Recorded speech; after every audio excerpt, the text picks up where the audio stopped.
Rampant inflation produced an 8.7% cost of living adjustment, or COLA, for Social Security beneficiaries in 2023, the biggest percentage jump since 1981. That translates into a $146 boost in the average monthly retirement benefit.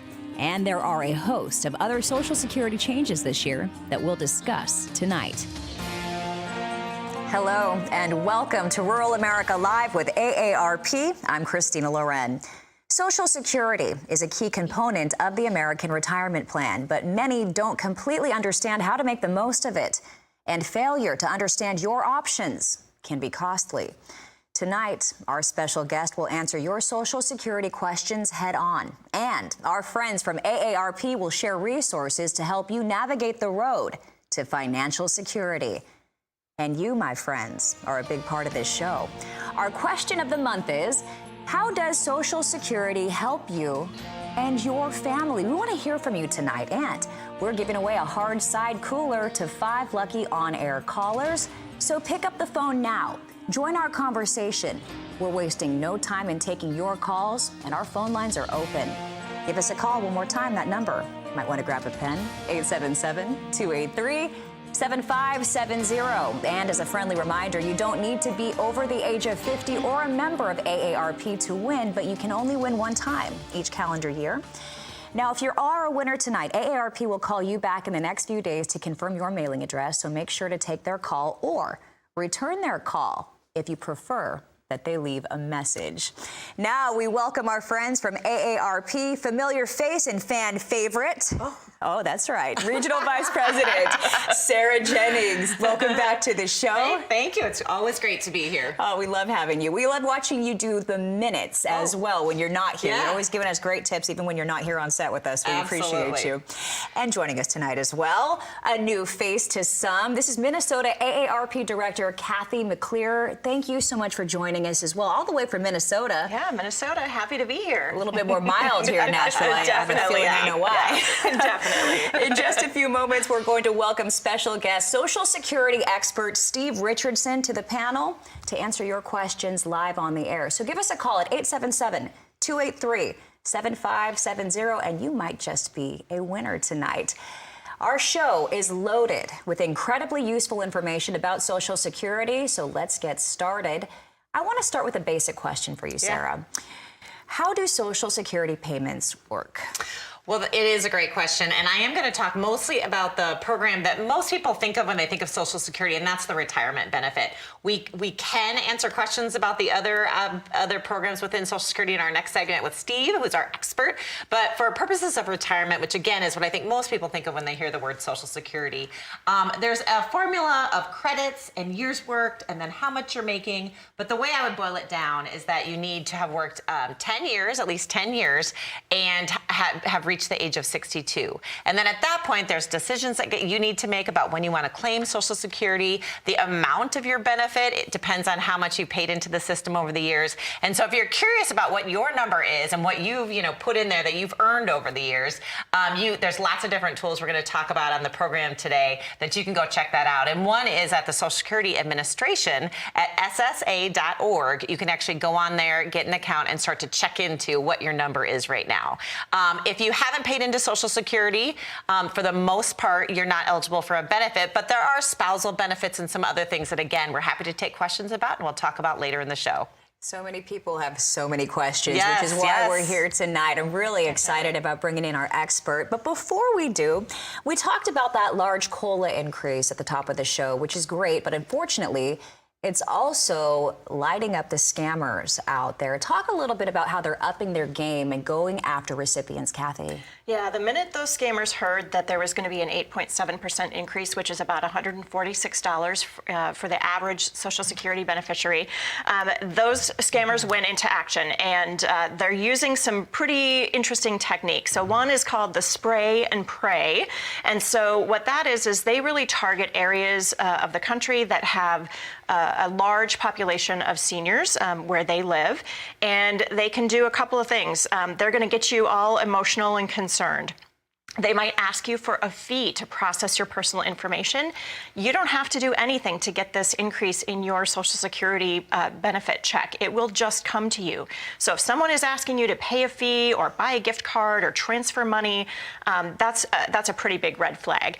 And they're super smart. They're going to try to spoof on the caller ID so it looks like it's coming from the Social Security Administration, but it's not them. And they might even do some things like, oh, well, let me get you in touch with my supervisor or another official to make it seem like they're really legitimate. They're and tag teaming it. Yeah, they are it's absolutely terrible. tag teaming it. So we have some tips on how to maybe spot that scam and then how to prevent it. And so one of the things you're going to want to do is just pause and take a breath. I think the other thing it's important to know is that the Social Security Administration will never call you out of the blue. So if you're getting that phone call, you need to just take a second and either hang up. Social Security will their first initial reach out to you will be some sort of an official letter. And if someone on the phone is asking you for your Social Security number, do not give that out because the Social Security Administration already has your Social Security number. Right. They're not going to be asking you for it. So again, don't transfer any money. Again, that big red flag is if they're asking you to go buy a bunch of gift cards to send them money in order to process your information. Be skeptical. Again, if they're telling you they're going to send you to the next level supervisor, you might need to ask yourself, is this really someone who knows what they're talking about? Don't provide that personal information or any financial data. Again, always, check and verify. So if you do have questions, you can hang up the phone and then call the Social Security Administration yourself and say, hey, I got this weird phone call. Did you call me? They're going to tell you no. If you get any sort of an email or a text message, don't click on those links. Don't open any attachments. That's another way those scammers are going to get you. So again, if you have any concerns or questions about what someone is telling you when they've called you on the phone, just hang up. Call the Social Security Administration on your own and verify that information. You can also report it. If you've been targeted with one of these scams, you can report it to the Social Security Administration and let them know that this scam is out there. Okay, well, we already have callers anxious to ask their questions tonight. We're excited about that. The number one more time is 877-283-7570. And when we come back, our special guest, Social Security expert, someone that you can ask your question, whatever it is, you can ask him tonight. We want you to join our conversation. You might just be a winner. I'm going to give you that number one more time, 877-283-7570. Stay with us. More Rural America Live with AARP right after this.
How do I apply for Social Security benefits?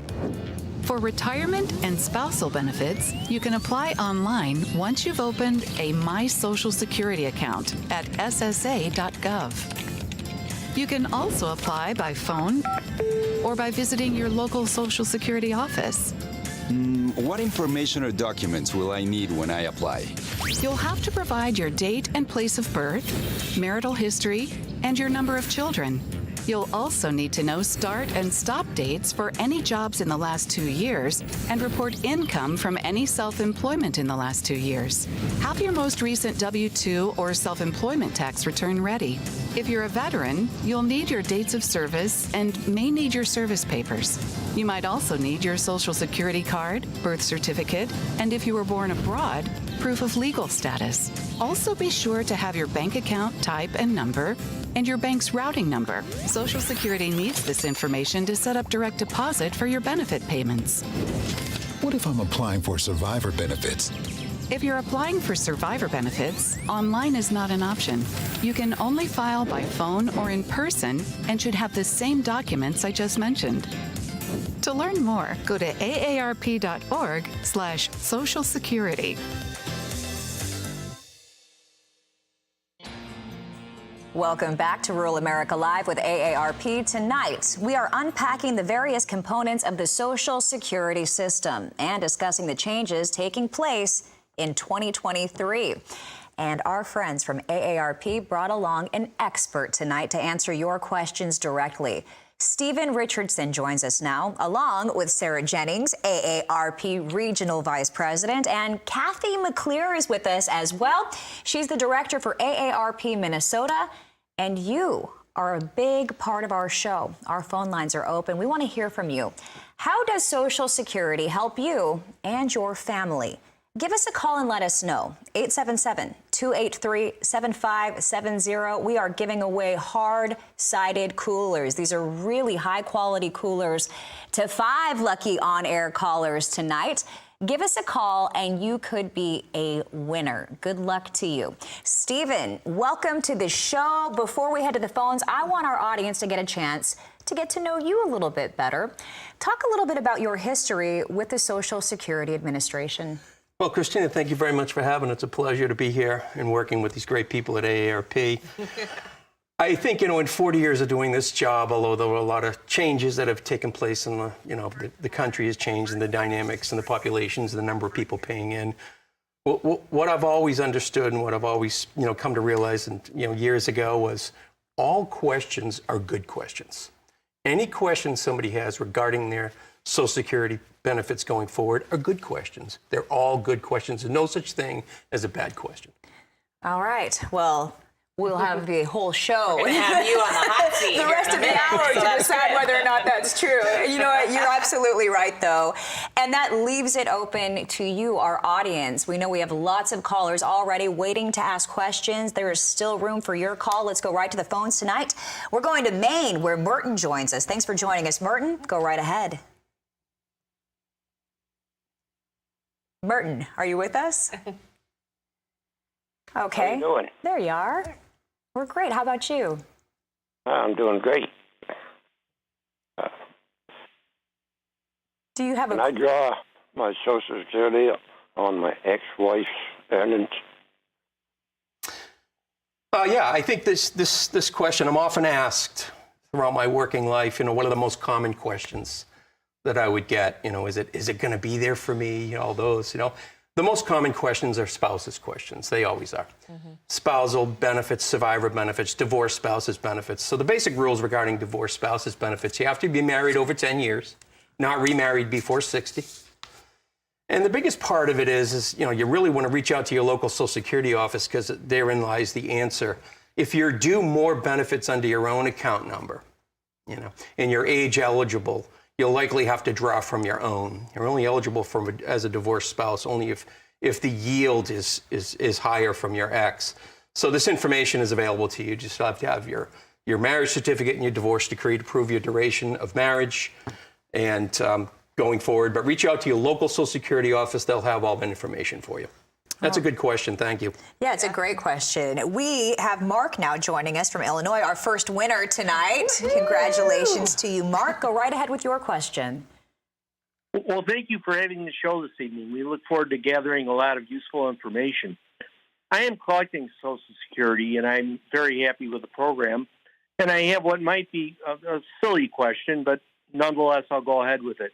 My wife is several years younger than I am, and we wonder if there is a minimum age that it's necessary to set up an online account. I obviously have an online account, but does she have to wait until she's, say, 62, or when can she open that account?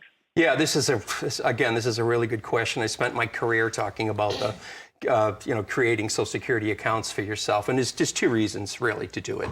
Number one is to answer your question, which is to let your wife know what she's eligible for, right? Because the only way you're going to get your Social Security statement if you're younger than age 60 is to create an account for yourself and go online and pull down your Social Security statement. Once you turn 60, you'll be mailed by Surface Mail a Social Security statement 3 months before your birthday every year. So that's where it all starts. The second reason you would create a Social Security account, so the short answer to your question is do it tomorrow. Right? The second reason for creating a Social Security account is post-adjudicatively. Once you're drawing your benefits, you want to create an account for security purposes. And once done, you can change your address, direct deposit changes, get a 1099 replacement, Medicare card replacement. There's so many services available to you, but you got to create that Social Security account for yourself. I love it. Don't waste any time. Excellent advice. 877-283-7570. That's the number to call with your question. Lisa from Pennsylvania is next up. Thanks for joining us, Lisa. Go right ahead. Yes, I keep getting phone calls from ALLSOP telling me that Social Security wants me to they want me to go back to work to get off my disability. And I'm just wondering if this is a scam call or if this is a call from Social Security telling them. I didn't think Social Security had a second somebody. No, the short answer to that is no. There is no connection between that organization or that group and organization and the Social Security Administration. I think just by the fact that you're drawing Social Security disability insurance benefits, you understand that. Look, it's not just a retirement program. It's also benefits for spouses, for spouses and survivors, and as we spoke earlier about divorced spouses. But there's also that insurance protection, that Social Security disability insurance benefit. Look, you paid in. You're younger than 62. You can't work anymore. How do you go about drawing that money that's been in this account? And you do it in the form of a Social Security disability insurance benefit. So the short of it is there is no connection between that group and Social Security. I hope that helps. Well, and I'd love to jump on because I got to give Lisa a shout out for sort of questioning a call that seems sketchy, just like what Kathy was talking about earlier. There's a lot of people out there trying to take your money or trying to, make sure you don't get what you deserve. And in this case, it's great of you, Lisa, that you questioned it, asked the question, and didn't just take a call that seemed a little, maybe gave you a pause, and you didn't do what they told you to. You really did your research. So kudos, and I hope everyone out there does the same if they get some sort of similar call, whether it's about disability benefit or your retirement benefit. Excellent. Thank you. We'll follow that example, Lisa. Yeah. We're going to Frank now in Michigan, our next winner. Congratulations to you, Frank. Wow. Go right ahead with your question. Yes, ma'am. Okay. Hello. Hey, you're up, Frank. Go right ahead. Okay, I'm ready. I'm already drawing Social Security for 22 years, but I want to change my bank. I'm changing banks, so I want to change Social Security to the new bank, and that's what I need to know how to do. Yeah, so there's a couple of ways to do it, and as we pointed out earlier, if you haven't created a My Social Security account for yourself and go online and do it that way, not everybody's going to do that. I understand it. We understand it. The agency understands it. There are options for you. You can contact your local Social Security office, and if you don't know where the local Social Security office is, You can find that information online, or have a friend or a relative or a niece or a nephew or a neighbor, access that information about the location of the office, number one. And number two, they have an 800 number, 772-1213, 800-772-1213. And you can contact them and go about negotiating your direct deposit information. What I would urge you, however, is to keep that bank account open for at least a month. The old account. You with me there? So when you go ahead and make the change, you want to make sure there's no overlapping and you don't get into separation, or you don't get a delay in one of your payments. Excellent. Good question. Yeah, great guidance as well. Appreciate that. Only an expert is going to be able to answer questions like that for you, and you don't have to wait on the line with the Social Security Administration. All you got to do is call us tonight, 877-283-7570. Before we go to our next call, Sarah, there are also some great resources that AARP provides. Absolutely. Yeah, no, we have a lot of different resources. A lot of them are online. So for those of you that are comfortable going online, I hope you'll check it out at aarp.org/Social Security. And there we have, it's a resource center that has all sorts of information about when you want to claim, questions you might have. Some of these questions we've had about your spousal benefits or your other benefits, questions about some of the scams that Kathy talked about. And as you're seeing there on the screen, there's just a wealth of information on there. And I believe when you put a question in there, Stephen is going to be the one often responding and writing those answers. So a lot of the good content that you're going to see on there will be stuff that you'll now be able to put a face with the author of a lot of that good information with Stephen. But there's just a ton of information. And so if you have a question, I bet we have an answer. Yeah, you put some credibility behind it tonight, That's right. Stephen. That's right. What needs to be considered before deciding when to file for Social Security at age 62, for example? Yeah, well, there's a lot of factors that come into play. Social Security is going to represent about 41% of your pre-retirement income, right? It's a sizable piece of the pie. Yeah. So you really have to pay attention to all the rules and all the moving parts. And know that, as you pointed out, the first age of eligibility is age 62, but there are other factors involved with going at 62, like, are you still working? And if you're still working, you're only allowed to make just over $21,000 a year. So if you're still a full-time worker and you're 62 and a half, or 63, it's unlikely you'll be eligible to draw. Your earnings are just too high. So stopping work has a lot to do with it, when you're at age 62. Now, the rules change going forward. Everybody has what's called a full retirement age, or what the agency calls the FRA. And it's based on your year of birth. If you were born after 1960, your full retirement age is 67. So it's at that point forward in your life that the agency is not interested at all if you're working or not. You're eligible to walk in and draw your benefits and continue to work if you wish to. So these other factors to consider, and there's a lot of factors. And again, I always pull it back to, just from years of doing this job, that it's really all about spouses' benefits. And when you draw, if you're the primary wage earner in the house, can affect the spousal's benefit, or your spousal draw from spouse A or spouse B later on in life. So it's a long-term decision that really needs to be taken into consideration. So there's many things to consider. And just like I pointed out in my opening, it's all about education. Yep. All questions are good questions. And you spent 40 years with the Social Security Administration, so you are fully eligible for the full benefit. And that's where you got your education. And I love that. I'm thrilled to have you on tonight. Thank you for that. Yeah, absolutely. We're going to Oregon, the Pacific Northwest, next to speak with Kevin. Thanks for joining us, Kevin. Go right ahead. Well, good evening.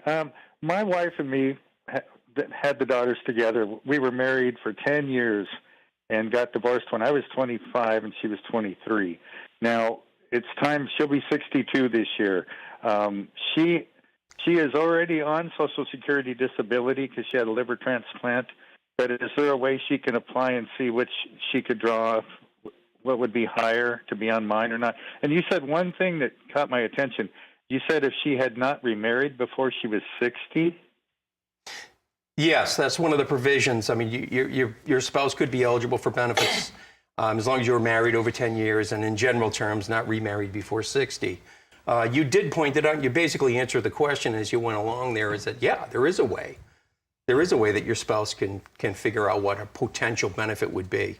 And again, it's always going to be a higher yield if she's due a higher benefit from you. than she is herself, that's the road she's going to go down. And to do so, contact your local Social Security office. She has to have the marriage certificate and the divorce decree to prove duration of marriage. And she'll be privy to the information from your account to find out what the benefit payment would be. And again, she's eligible as a independently entitled divorced spouse. And what the distinction there is that you, sir, do not have to file yourself in order for her to draw under your account number. Had you not been divorced, you would have to file. You would have to put pen to paper and draw your own retirement benefits in order for your spouse to draw into your account. But the fact that you are divorced, she's potentially eligible for a higher benefit under the independently entitled divorced spouse provision.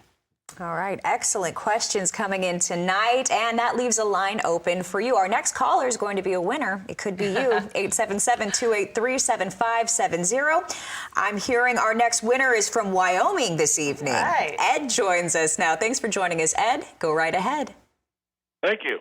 My question is, on the every year, Social Security will send you a copy of what your increase will be. It'll break down how much is going to be taken out of your Social Security check for Medicare and your taxes. Now, my question is, can you deduct that amount of money that's being taken out for your Medicare premium? Okay, is it IRS? Is it a taxation question? You would receive a cost of living increase. Becomes in the fall. Once the cost of living is announced, all beneficiaries would receive a notification of what the benefit payment is going to be, and also what the new Part B premium is. And by the way, the Part B premium went from $170.10 down to $164.90 for 2023, and the 8.7% cost of living increase based on the Consumer Price Index of urban wages. Says the benefit was higher than any kind of a Part B premium, whether it was increased or decreased. So you would get that cost of living increase. In terms of what the write-off is for the Medicare, I think you do want to speak to your accountant. It's more of an IRS question than it is a Social Security question. Just know what the rest of your, like any other tax question, is all a number of other factors involved and what other income you might have as well. I hope that helps. Okay. Thank you so much for that call, Ed. And before we go back to the phones, what I was going to mention, the taxation question comes up a lot. Yeah. There are 12 states that do tax Social Security benefits. With state income tax. Now, prior to, I think it was 1982, Social Security benefits were not taxed. And since then, they have been taxed. But there are just 12 states that still continue to tax those benefits. We're working on one of those. We're working on that piece to provide some income tax relief for Social Security benefits beneficiaries in the state of Minnesota. And I think the important thing to remember is that Social Security was never intended to really bolster state funds, right? And the difference is the federal income tax that folks pay on their Social Security benefits goes back into the trust fund to support future Social Security beneficiaries. But that is probably the number one question that we get at our state office in Minnesota is, about taxes on Social Security benefits. And it's something we're working on. Of course, AARP, you're always ahead of the game, I feel like. I don't even know if our viewers are aware of how much you're doing on the ground when it comes to Social Security, when it comes to Medicare, for example. You really fight for your members, and I just respect that so much about AARP. Rick joins us next. I believe you're joining us from Pennsylvania. Thanks for joining us, sir. Go right ahead. Rick, are you with us? Okay. Well, I want to talk about something that hasn't come up. Rick, is that you? Okay. There's been a lot of discussion regarding the future of Social Security. It seems like it comes up, there's a lull for a few years, but now that question has heightened. We're hearing it more often. Tell us what you know. There is a test that's held. It's called the Annual Trustees Report that comes out in spring and into the summer. The dates of release have moved in towards the summer, but it's essentially the economic health of the Social Security trust funds. And if you look at what last year's report indicated, it said by 2035, only about 80% of benefits will be paid out. And it's strictly math. It's the number of people working and the number of people drawing. I would defer to the AARP folks. They have a lot more information about, the trustees report and where to go forward with it.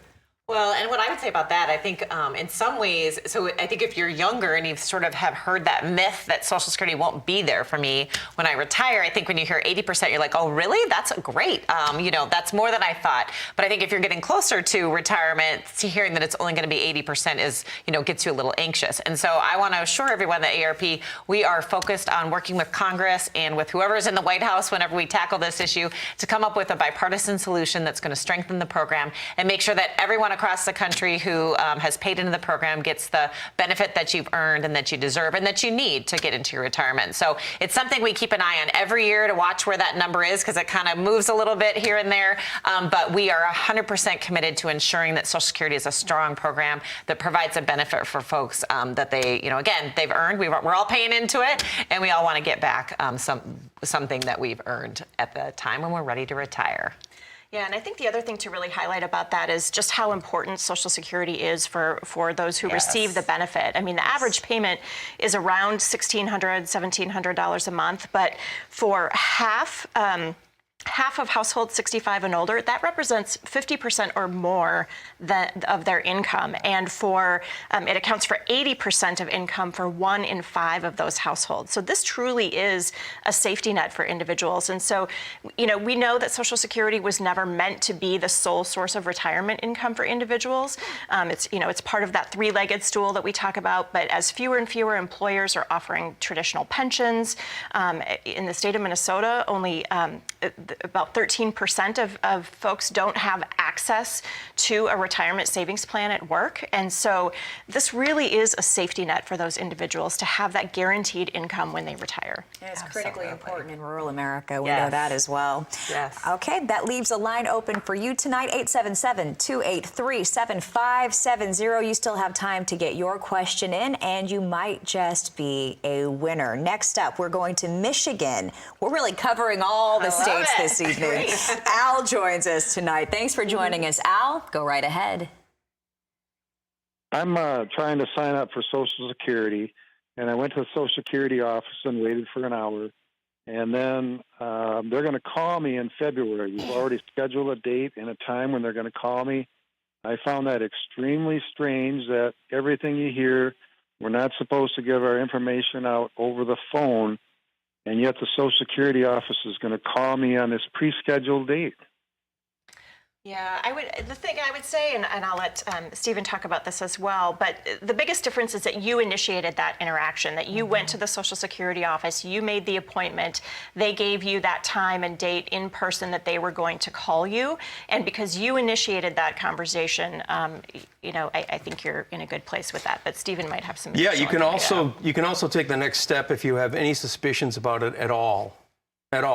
You can always contact that local office again and say, look, I just want to verify my appointment. Do you have all this correct information that was given you? And just to be certain and give you some peace of mind, you could always reach out and contact that office again. Well, and Christine, if I could add in too, because you say we always are at AARP, we're always trying to sort of fight the good fight for Americans and our members. But the Social Security Administration has been backlogged on trying to do customer service and in a timely manner, and that's been a challenge that's been going on for sure over COVID and it's kind of the challenges, but probably for years. Stephen could talk more to that. But we really put a priority on advocating for more funding to be sure that that Social Security Administration can staff those offices in a way that you don't have to wait for an hour and that there's a little bit more immediacy in getting your response. So that's going to take time to get that kind of turned around in the right direction, but I just wanted to share that AARP, that's something we were aware of and that we worked on and that we got a good victory on Capitol Hill right before the holidays. I love it. Okay, We're going to go back to the phones. Our next caller is going to be a winner. 877-283-7570 is the number to call. We're going to Virginia this evening. Earl joins us now. Thanks for joining us, Earl. Congratulations. You're a winner, sir. Go right ahead. Hey, Christina. How y'all? Good.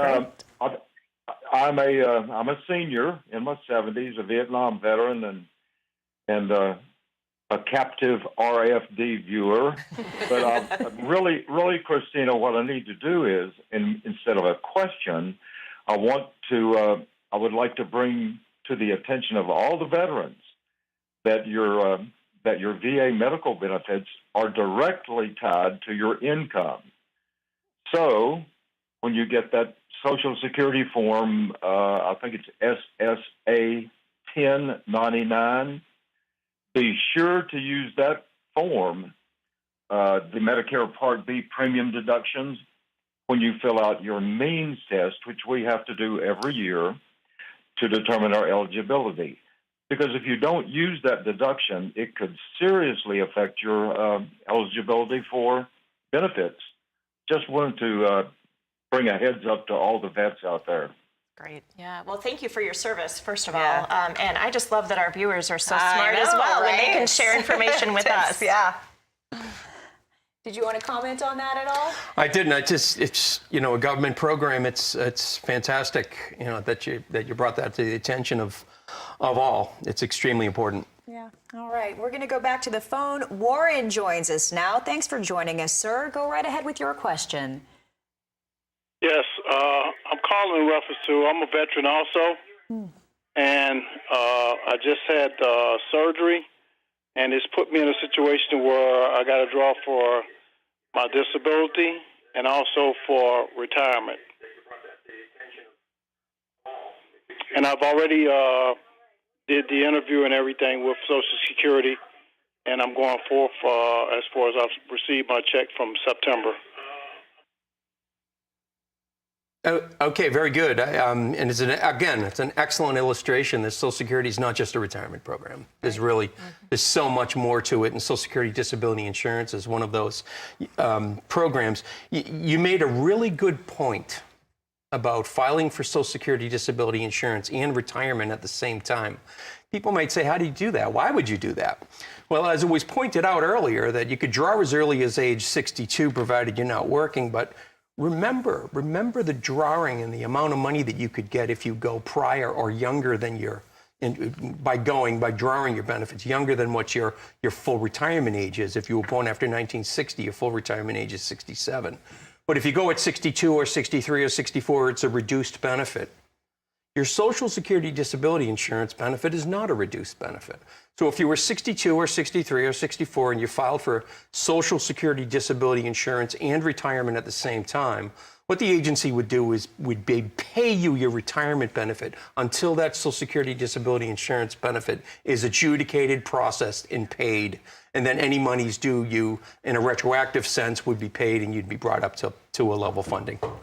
People are living longer this day and age. We're seeing great research going into cancer prevention, for example, better treatment of cardiovascular disease. So these are all things that you have to consider as you're making these big decisions as to when to start taking out your Social Security. We're going to go back to the phones. Nancy joins us from Georgia now. Thanks for joining us, Nancy. Go right ahead. Hi, my question is, I started drawing 6 months ago, due mainly to my mom having problems with her health. I had to stay home with her. And I'm thinking she's better and I could go back to working more hours at work. Is there a way to pause Social Security and then start redrawing again later if I decided to retire later? Yes, yes, and that's a really, really good question, and we've referenced it on the show here earlier a couple of times. So let's talk about it. Let's talk about working and collecting. It's a common question that people have, and it's a great question. And you're like a perfect example of how you can use the program to your advantage. If you're under your full retirement age, based on your year of birth, if you're between 62 through the year that you turn this full retirement age amount, you're allowed to earn $21,240 a year. For every $2 you earn over that amount, the agency will take one back. If the amount of money earned mathematically eliminates payment over a 12-month period, then your benefits will essentially go into what's called work suspense. So a couple of things happen here when you do that. Number one, you're not going to get your benefit. And when you lower your wages later in life, when you finally decide that you do want to do so, your benefits will resume. But what also happens is, for every month that you didn't get a payment because of going into work suspense, you will have that money recredited to your account, and you'll see an increase in your benefit. They're called delayed retirement credits, or it's a quality step increase is essentially what you get, but you do get credit for all those months that you didn't collect benefits because of the wage, the wages you were earning put you into what essentially is work suspense. Good question. Excellent. I'm Okay. glad Stephen is here, right? We've had quite a few Social Security experts on our show over the years, and I'm not just talking about this show. On many RFD-TV shows, you might just be the most knowledgeable, sir. You might just be. I'm very impressed tonight. His head's gonna get big. Get him out of the studio. Well, after working for the Social Security Administration for 40 years, it's the least we can do for you. All right, we have a winner on the other side of this break to get to. It could be you. You still have time to get your question in. You still have time to be a winner. 877-283-7570 is the number to call. Stay with us. More Rural America Live with AARP coming your way right after this.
Welcome back. We are taking calls, your calls about Social Security. We still have a cooler to give away, so we're going to go straight to the phones. 877-283-7570 is the number to call and join our conversation. We'd love to hear from you tonight. We're going to a new state. Tom from Missouri joins us now. Thanks for joining us, Tom. Go right ahead. Yes, I have a question of what's the best age to start. I'm a farmer and the wife is as well, and we're just wondering what our best age is to start drawing. I mean, this is the question of all questions. In working in this agency for 40 years and educating people about the program, there's a lot of moving parts. There's a lot of rules and regulations. And what you get out of great shows like this that are full of resources is an explanation of all these moving parts. So you as an individual can land on that all-important answer to the question of when. And the truth of the matter is that everybody's when is different. And there's so many different factors to consider. Health, long-term health, health of your spouse, economic health. There are so many different, issues and so many different things, and it comes at different levels. And really what I've found, and again, in doing this for 40 years, is that there's really no magic bullet here. At the end of the day, you're the one who calls the shot. You're the one who decides.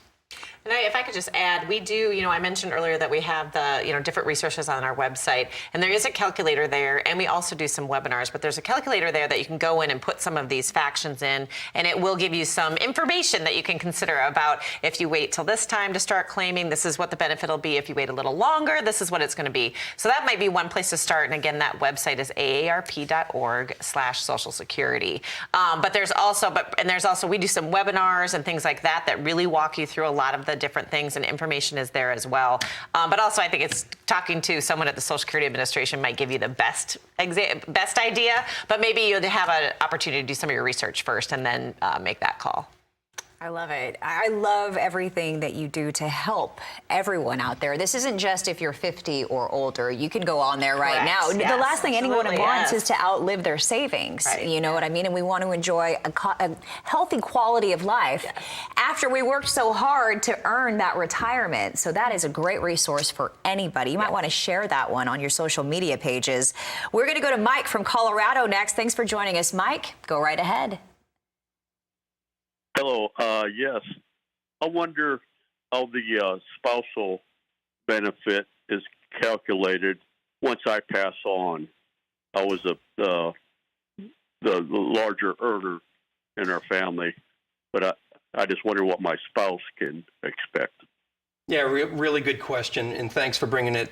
And it always should be asked. Always ask it, and don't even think twice about it. There is a fundamental difference between your spouse drawing benefits from you while you're alive and if you were to predecease your spouse. While you're alive, your spouse is eligible for up to half of your benefit, depending upon your spouse's age at the time of drawing. It really didn't matter what age you drew at. Your spouse is eligible for what's referred to as your full retirement age amount, half of it, and then we would reduce it for your spouse's age at the time of drawing. At the time of death, under the survivor provision, your spouse would be eligible for your entire benefit, whatever your benefit was at the time of your death. And that would fall back on, well, I started to draw when I was 64, and I've been on for about 15, 16 years now. Well, that would be the benefit that your spouse would fall back on. So just know that the survivor benefit is 100% of your benefit. But again, it's always going to be based on your spouse's age at the time you pass away if you were to predecease your spouse. If your spouse is older than their full retirement age, then they would get 100% of the survivor benefit. If they were, say, 60, 61, 62, their survivor benefit would also be reduced for their age. I hope that's good. That's a great question. Thanks for bringing it up. Yeah, thank you so much, Mike. We appreciate that. We still have a cooler to give away. It could be yours. 877-283-7570 is the number to call and join our conversation. We're going to go back to the phones in a moment. We talked a little bit about how Social Security is not meant to be the sole source of income for retirees. What would you recommend to help fill those gaps? I think how do you view Social Security is a great place to start. It was stated earlier in the show that your Social Security is going to represent about 41% of your pre-retirement income. So what is it? It's that base for you to build your portfolio on, whether it be savings or pensions or 401ks. And I think the resources that the AARP people can add to this as well. Okay. Yeah, and we know that not everyone has that opportunity to save through a workplace retirement plan. You know, the days of, I said it earlier, the days of the traditional pensions have gone away. They're very rare. Yes. It's kind of a unicorn to have one these days. But if your workplace doesn't offer something, a vehicle for you to save for retirement, those are things that AARP works on as well. For instance, in the state of Minnesota, we're working on an issue called Secure Choice, which would set up a public-private partnership that would allow folks who work in businesses that don't have an established 401k plan a way for them to put some dollars away for their future. Because again, it was never meant to be, a full replacement. It's that safety net. I love it. I love it. You're giving people a lot to think about tonight. And I mean, the last thing we want to think about is outliving our savings. But you really have to plan ahead for it. It's something you have to think about. You've got to think about everybody in your family as well. Help them get their minds on the right things. Glenn from Pennsylvania, what's on your mind tonight? Thanks for joining us, sir. Glenn? Hello. I was wondering, I have a son that's He'll be 62 in May, and he's not able to work. How could I get him a disability Social Security? Yeah, again, I mean, this is a really good question. It's an illustration that Social Security is so much more than retirement. It's so much more than spouses or survivor benefits. There's also this safety net, this Social Security disability insurance benefit. It is a filing, it is an application process. The best thing that he should do is he could reach out to his Social Security office and set up an appointment, with the local office, and they'll walk him through how to best to navigate. If he's good with the internet, he can start this process online. But they'll take this application and they'll take a disability claim on him. So it's really important that he do so. And if there's one thing I learned in 40 years working with this agency is, and I would often be asked this question, just like yours, people would come and describe their child or the condition of their child or the condition of a friend or themselves. And what they essentially would be asking me was, should I file? And the answer is always, yes, you should file.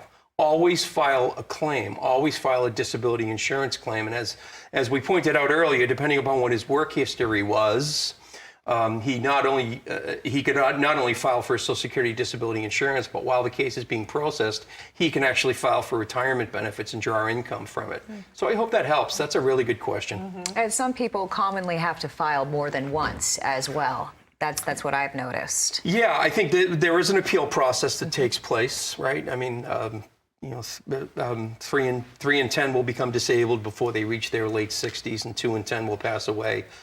So the number of people that are filing, the definition is a strict one. You have to be suffering from a condition that's severe enough to keep you out of work for at least a year or have it result in your death.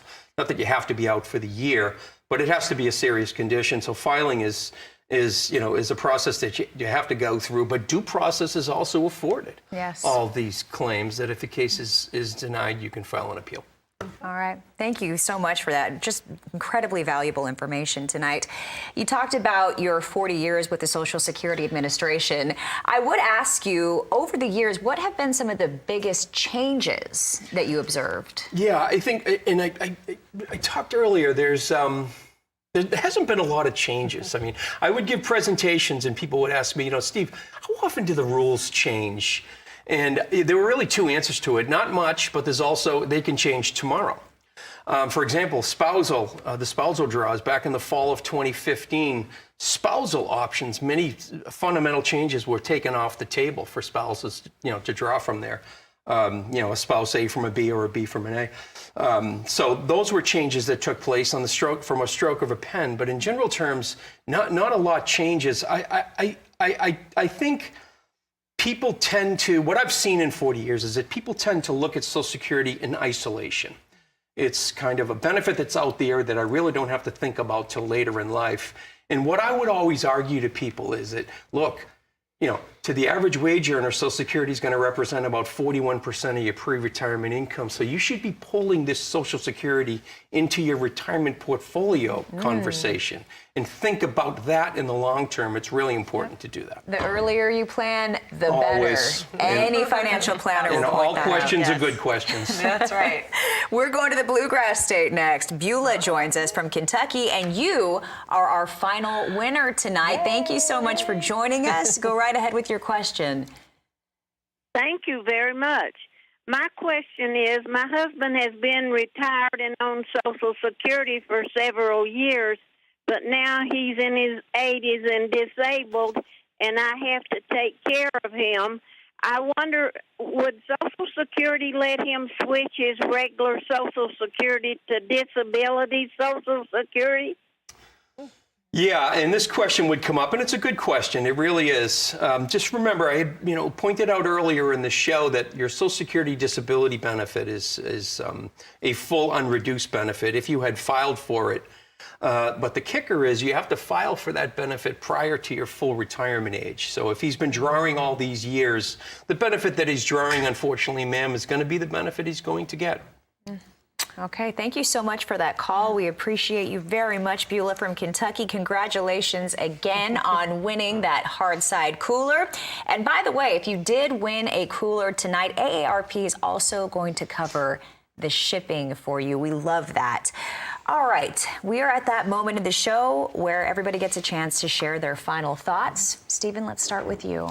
Well, I think you just had what was a whopping cost of living increase. So that's always a hot topic of discussion, and it's just keep in mind that it's tracked up until the last week of the third quarter of the previous year. So if you become a Social Security recipient, you really want to pay attention to this and focus on it. I mean, like a laser beam, throughout the summer, you want to follow the Consumer Price Index and how it's tracked through the Bureau of Labor Statistics. It's not that hard to do, and you really should pay attention to it. And always just keep in mind what the other things happen with cost of living increases, and that is changes in the amount of money that you're allowed to earn if once you retire, changes in a quarter of coverage if you're just starting to work for Social Security. Changes in the FICA tax max was probably the biggest ones this year, right? Yeah. The FICA tax max went from 147 to 160, right? So it's a $13,000 jump, which is a monster, and it really is. And if the FICA tax max is once you reach this point in earnings, we Social Security will no longer take taxes out of your pay. So all these factors, you really want to start paying attention to this stuff. You have time now. Yeah. It's tough if you are on a fixed income and you're going to the grocery store just to get eggs, milk, meat. Yep. It's become a lot more expensive, and people are noticing that as they watch every single cent where it goes as it stands. So I'm really grateful to have you on tonight. Thank you for your expertise. You're welcome. What are your final thoughts for us tonight, Sarah? Well, I want to pitch our resources again. Again, we have these amazing resources that will answer a lot of your questions, or if you want to dig a little deeper into some of the things we talked about tonight, you can go to our website at aarp.org/Social Security. And again, poke around there, learn something new. And I also want to, earlier in the broadcast, I said I want to put the Social Security Administration's site out there for you as well, which is ssa.gov, G-O-V. So ssa.gov, and that's if you want to look into setting up your account, or if you already have an account, go check out what your numbers are looking like, and there's a lot of good information there as well. So I hope everyone will continue to use those resources, and also use your Social Security Administration that's locally, and also join us some of those AARP events that you can do with webinars and things. We'd love to see you on some of those as well. And you might as well shout out your husband, because he's on Market Day Report all the time. And our viewers may not be aware, Brian Jennings. Yes, my husband is Brian Jennings of American Coalition for Ethanol, and he's another RFD. So we're the RFD-TV couple. Hey, we love that. We like that. What are your final thoughts for us tonight, Kathy? Yeah, well, we've talked a lot about Social Security being just part of your overall retirement plan, and a big piece of understanding what those benefits are going to be are simply finding out what you're entitled to, what those benefits are going to be for you. And we have, again, on our resource center that Sarah mentioned, we have a calculator that can help you determine that. And a lot of folks start poking around when they're maybe 6 months or a year from retirement, but the time when you really should be looking at that calculator is when you're about 10 years out, so that you know what that benefit is going to be and how that fits into your overall plan. All right, well, thank you all so much again for joining us. We've run out of time. Make sure you join us February 16th for estate planning tips right here on RFD-TV. Wishing you and your family a beautifully blessed evening.